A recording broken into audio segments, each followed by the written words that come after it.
Recap for those who don't want to listen to all of the details of the story, and there was more. In 2015, I reported serious accounts of abuse. The police determined that I coached my children, but only claimed that the children reported being touched on the jeans by their father. The CPS agents, ours assigned, didn't report anything, and the other claimed that she was not paying attention and doesn't remember anything that the children said in 4 hours of interview. I was granted full and sole legal and physical custody of our children, and we moved to Texas and were there for 11 months. My son was hospitalized, 5150'd, in a children's mental ward, talking of abuse at his dad's house.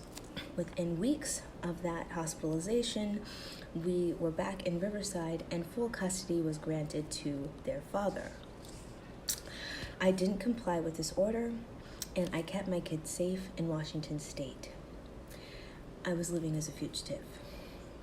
We were turned in by a friend, and the kids were sent back to Dad in April of 2019.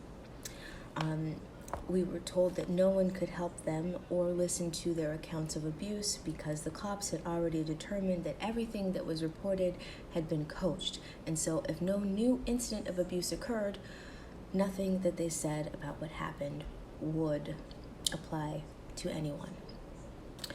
So my son, now, it's 16 months go by, their father refuses to put them in therapy, to talk to someone without him present.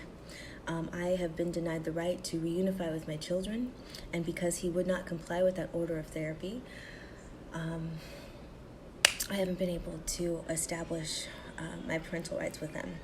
I'm currently facing 14 plus years in prison for kidnapping, and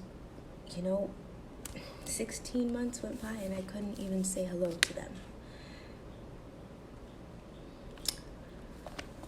And now, in the evaluator's office last weekend, I met with my son, and after 16 months away from me, he breaks down saying that yes, he told me all of those terrible things had happened at his father's home, but that he made them up.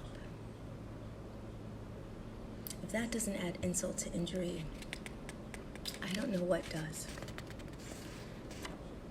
If you can help, or know anyone who can, contact me. Thank you.